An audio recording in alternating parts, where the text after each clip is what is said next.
Hai, selamat datang ke Katalog. Aku Dan. Dan aku Azim. Jadi seperti yang dijanjikan, kita kata kita nak modify kereta Ativa ni kan. Yes. So inilah barang-barang dia yang kita ada, yang kita collect dengan bajet yang kita ada 3,500. Yes, lebih kurang dengan Swift sebelum ni lah. Tapi kali ni barangnya pun lebih kurang juga, absorber, rim dan bumper. Jadi jom kita explain satu persatu. Let's go.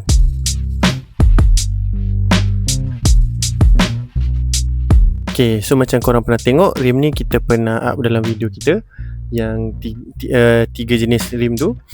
Okay, so rim ni rim Enkai RPF1, warna silver, 17 inci, ET35 8JJ, ET35.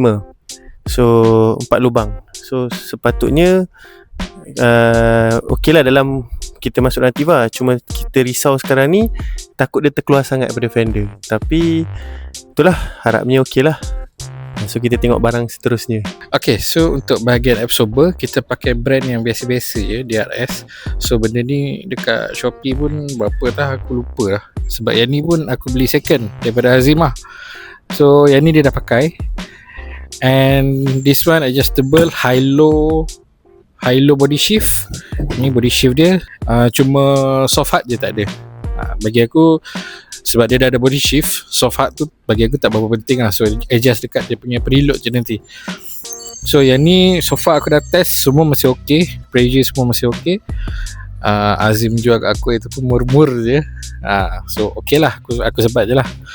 And then kita akan cerita bahagian bumper pula. Jom. Okay, untuk bahagian bumper pula, so far yang ni bumper race, depan belakang bumper race. Dia ada dua version, Rocky dengan race. Sebab Rocky tu dia lebih kurang dengan bumper Ativa, so aku decide untuk ambil race lah. Jadi bumper ni depan belakang aku ambil direct daripada Indon. Yang ni baru, ni baru, semua baru lah. Cuma bumper je lah. Bumper ni kalau ikut bumper yang scrap dekat Indon lah. So ni aku dah cat balik. Fog lamp pun pakai balik nanti.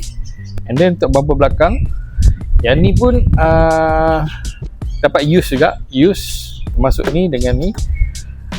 Cuma dia punya reflector je kita pakai yang baru lah. Okay, so bumper yang aku pakai ni adalah Indon punya version lah. Kalau korang nak tengok Indon punya version compare dengan Japan dia punya number plate punya tapak ni dia kecil sikit, segi 4 macam biasa tu lah. And then sensor untuk Japan dengan Indon sama dekat sini.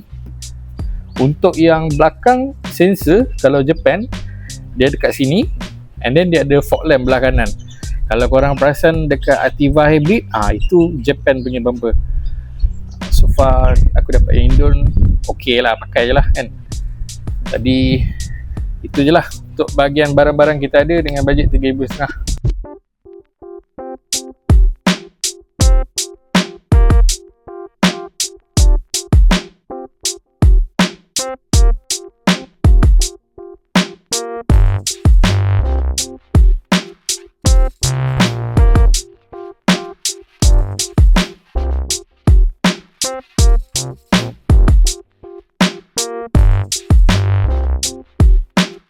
Zim, jom lah buat pergi.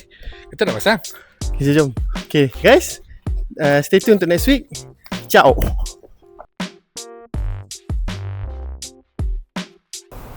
Bye.